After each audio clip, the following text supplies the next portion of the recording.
nobody's in the room and things like that. And so we've seen it even with announcers on broadcast. The media companies aren't sending their announcers to games. And so the same has been true for us who are writing and stuff, is that rarely are we able to get in the doors of stuff.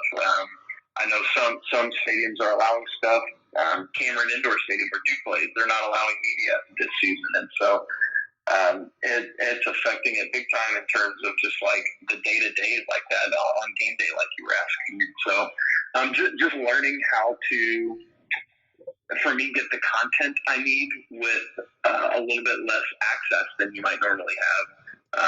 And so it's fun. It's caused me to try to figure out some other ways to achieve what I would normally do. I still write so every Monday during basketball season, I put up an NBA Tar Heels review of the previous week and a preview of the next week. That hasn't changed. Okay. After every game, I put up a quick hitters article where I just kind of hit some of the highlights and put some media stuff up from the game.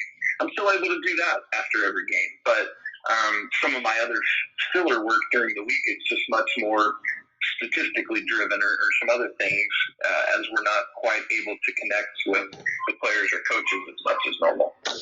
And so where can people find your work at, man?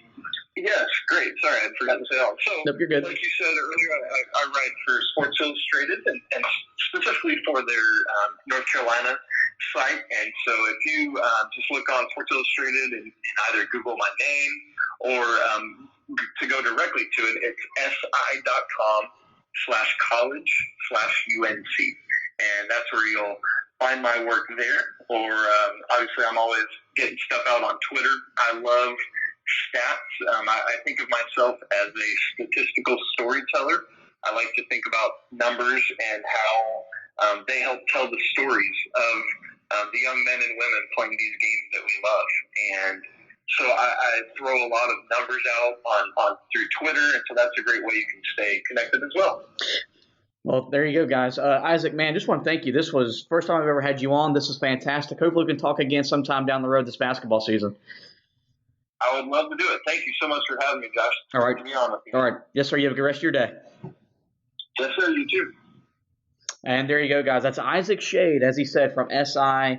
You can find stuff on the Maven account for North Carolina basketball. That's going to wrap it up for this edition of the podcast. Before we let you go, talk to you about the website, HeelToughBlog.com. Got a lot going up on there right now. Anthony's got you covered on the football side of things as Carolina's looking for a new running backs coach. And then he has a weekly storylines article up there as well. You can go back and check out my recap from last night's win over Pittsburgh. And because we got a week layoff in between games, that gives me a chance to get some more opinionated articles out. I'm going to write something about Armando Bacot, his progression as a player, the return of Anthony Harris, and maybe a fun article about Caleb Love and R.J. Davis as well. You can find all that great content on HeelToughBlog.com. And last, we encourage you guys to rate, review, and subscribe to the podcast. You can find us on every major podcasting platform, which will be Spreaker, iTunes, iHeartRadio, Spotify, Google Podcasts, TuneIn.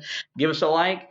Give us a review, but most importantly, we want you guys to subscribe, though. You get every great podcast, every great interview in your podcast feed. Well, with that, I want to thank Isaac once again for coming on to talk a little Carolina basketball. We thank you guys for listening, and as always, go Tar Heels.